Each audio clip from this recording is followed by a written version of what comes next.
بسم اللہ الرحمن الرحیم۔ السلام علیکم۔ آج کی کہانی ہے کسی کی مدد کرو اس کے یتیم ہونے سے پہلے۔ اسکول کی ایک طالبہ ایک واقعہ بیان کرتے ہوئے کہتی ہے، جب ہم ثانویہ کے مرحلے میں تھیں، ہم کچھ سہیلیاں ناشتے کے وقفے میں ایک ساتھ بیٹھتیں اور ہم سب اپنا اپنا ناشتہ ایک ساتھ اس طرح رکھتے کہ کسی کو معلوم نہیں ہوتا کون کیا لایا ہے۔ ایک غریب و نادار بچی تھی جو ناشتے میں کچھ بھی نہیں لاتی۔ میں نے اسے اپنے ساتھ ناشتے میں بیٹھنے کے لیے آمادہ کر لیا، کیونکہ ہم لوگوں میں سے کسی کو نہیں معلوم تھا کہ کس کا کون سا ناشتہ ہے۔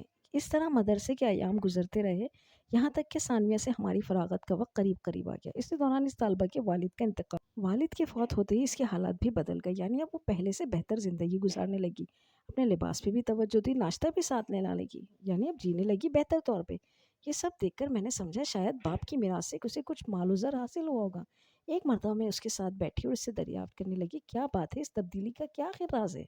اتنا سنتے ہی وہ میرا ہاتھ پکڑ کر رونے لگی اور کہنے لگی، اللہ کی قسم، ہم لوگ رات کو بھوک سے سوتے تھے اور مجھے شدت کی بھوک لگی رہتی تھی، اس لیے میں صبح سویرے مدرسے جانے کا انتظار کرتی تاکہ آپ لوگوں کے ساتھ کچھ کھا کر بھوک مٹا سکیں، اور ماں رات کی روٹی چھپا کر رکھ دیتی تاکہ صبح چھوٹے بہن بھائی ناشتہ کر سکیں۔ اس لیے میں صبح سویرے جان بوجھ کر مدرسے نکل جاتی تاکہ میرے بھائی میرے حصے کا بھی ناشتہ کر لیں۔ اور اب جب کہ والد صاحب فوت ہو چکے ہیں، ہمارے دل و پیش کے ہمارے عزیز و قریب جاننے والے دوست احباب سب بڑا خیال رکھنے لگے، کیونکہ وہ یتیم ہو گئے نا۔ میری بڑی تمنا تھی کہ میرے ابو جان اپنی زندگی میں پیٹ بھر کر کھانا کھا لیتے۔ اس نے بینہ یہی لفظ کہے اور اس نے بڑی حسرت بھری الفاظ میں یہ کہے۔ اس کے ساتھ اس کے آنسو بھی رواں دواں تھے۔ اس نے کہا، ہمارے ابو جان جب فوت ہوئے تب لوگوں کو معلوم ہوا کہ ہم واقعی محتاج اور ضرورت مند ہیں۔ وہ یہ سب باتیں کہتے ہوئے بلک بلک کر رو رہی تھی اور میں اس کے آنسوؤں کی گرمی آج بھی محسوس کر رہی ہوں۔ نصیحت، کیا ضروری ہے کہ غریب انسان جب مر جائے تبھی مالداروں کو اس کے یتیم بچوں کی غربت کا احساس ہو۔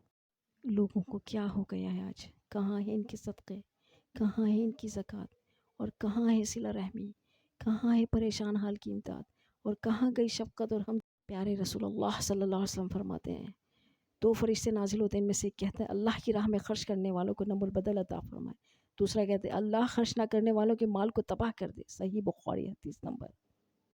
ایسے گھرانوں کی مدد کریں جو اپنی خودداری کے سبب کسی کے آگے ہاتھ نہیں پھیلاتے، اپنے عزیز و اقارب، اپنے پڑوسیوں، اپنے احباب کی خبر گیری کریں۔ ان میں ایسے لوگ بھی ہو سکتے ہیں جنہیں نہ جانے والے مالدار خوشحال سمجھتے ہیں، جبکہ وہ اپنی خودداری کے سبب کسی کے آگے ہاتھ نہیں پھیلا سکتے۔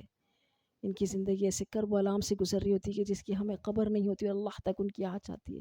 اپنے صدقے، اپنے زکوٰۃ، اپنے مال ادا کرو، کبھی فقر و فاقہ سے نہ ڈرو، صدقے کے ذریعے اپنا ہاتھ ڈھیلا رکھو، اللہ تمہارے پر بے شمار نعمتیں عطا فرمائے گا۔ صدقہ اور زکوٰۃ دینے سے ہمارے رزق میں کمی نہیں، برکت ہی ہوتی ہے۔ صدقہ اور زکوٰۃ دینے سے ہمارے مالوں میں برکت ہوتی ہے، کمی نہیں ہوتی۔ اپنے ارد گرد سب کا خیال رکھیں، خوش رہیں اور سب کو خوش رکھیں۔ اللہ آپ کا نگہبان ہو، اللہ ہمارا نگہبان ہو۔ اللہ پاک ہم سب کو آسانیاں بانٹنے کی توفیق عطا فرمائے، جہاں رہیں خوش رہیں۔ اگر ہماری یہ کہانی آپ کو پسند آتی ہے تو ہمیں بتائیں اور ہمارے چینل کو لائک، شیئر اور سبسکرائب کریں۔